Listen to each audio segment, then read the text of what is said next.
Hello, hello, hello. All right, so this video is for your assignment that is entitled Informational Text Feature Scavenger Hunt. Now, um, I want to kind of explain what is informational text. So, informational text is going to be text. When you hear that word, when English teachers say that, it just means like a book with words in it. That's just a text.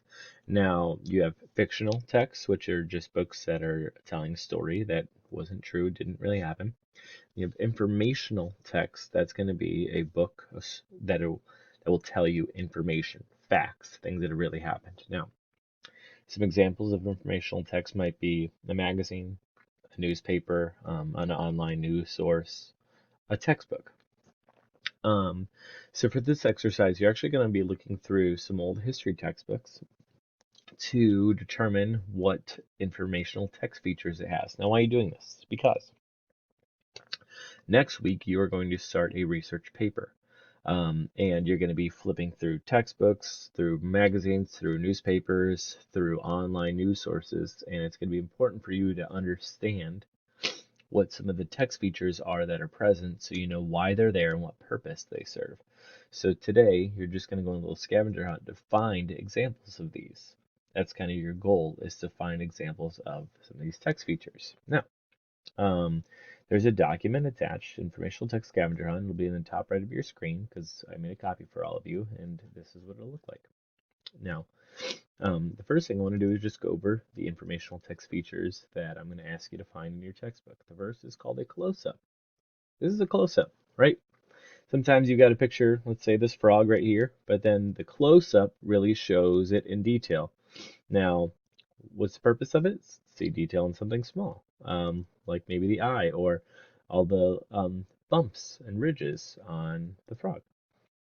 Then you've got maps. That's another informational text feature. What purpose does map serve? It helps us know where the specific location of something is. You guys all know what a map is.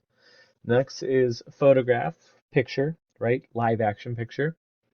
Tells us exactly what something looks like, of course. And then you have types of print. Bold, underline, italics, and strike through. Okay, if you're looking at my example, the first one is bold. Notice it's a little darker and thicker. The next one is in italics. It's slanted.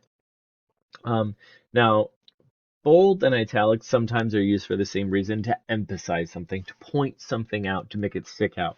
In an informational text, bold might be used typically for a vocabulary word or a word that they really want you to know that might be of importance or maybe that you wouldn't know normally. Italics is more used for emphasis, but sometimes it's used for the name of a book or a song or a movie. Underline sometimes also used for formatting purposes, for pointing something out, for emphasizing something, for maybe identifying a vocabulary word, or maybe just a word that they're pointing out on the side of a text. And then finally, you have strike through, which is when you're kind of crossing something out, and that's this last one right there. Okay. Yeah, as Mr. Flip wrote here, the purpose of these is to say, look at me, I'm important. You've got table of contents, which identifies the main idea and tells us what page something is on. Table of contents is always going to be at the beginning of a book, especially of an informational text, especially a magazine or a textbook. So it's just a sample table of contents. It'll tell you, all right, the introduction's on this page, section 4 is on this page, etc., etc. Then you've got captions. Captions are words that come under a picture that identify what's in the picture. Here's a picture of some old airmen, people in the military, and it just identifies who's in this picture and what are they standing in front of and when, right? That is called a caption. This is the photograph, this is the caption. Then you've got a glossary. Glossaries are almost always found at the end of a book. It defines unknown words. So this is just a sample glossary from a short science book related to astronomy and identifies some words that maybe the reader would not be familiar with. That's called a glossary, typically at the end of the book. Then you've got labels.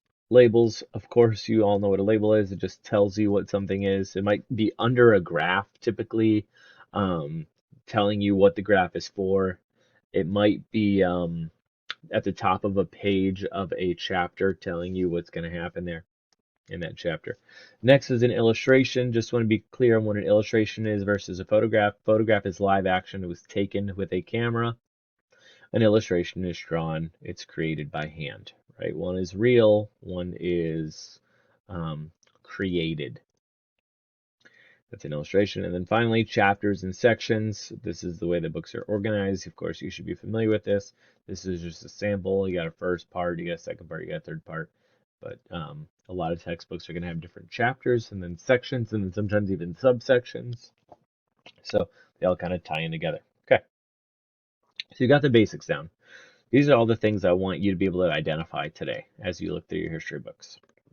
Now, if you are online, you're going to have to be able to do this through looking through either an online history book or just on any general news website. Let me just kind of go through this. So, if you're in person, you're doing this with a partner, and your goal is to find those text features, just to be very clear. Okay. So that's the main goal, is to find all those text features. All right, and then what are you going to do here? So you can tell me, where did you find the example? Now, if you are doing this in person, you might just say in the Africa history book, because they're all named after continents. Africa, page 27, right? However, if you're in person, maybe you go to npr.org, right? Something like npr.org, and I click the first thing that pops up, and here I see a photograph. Boom, I've got my photograph. Boom, I've got my caption. All right. See if there's anything in bold or anything like that on here. No. Okay. So at least we got two of them knocked out. Now, it's a little trickier doing this from home. Hopefully you just have your history books, your history textbooks from Mr. Stewart. Otherwise, it's gonna be a little more difficult. You're gonna have to kind of pop around the internet. Of course, you can always just kind of Google examples of maps and tell me where you found it here, and then tell me, how does it help you understand what it is you're looking at? So you need to be looking at it within a certain context. And the goal here is to find an example of all of these. Tell me what you think it helped you to understand. Why was it included? And then tell me here at the bottom, which three features do you think are the most helpful and why do you think they're the most helpful? And that is your work expectations for class on Wednesday, February 10th. I hope you all had some great snow days, great cold days. I'm excited to see some of you back in school. Take care.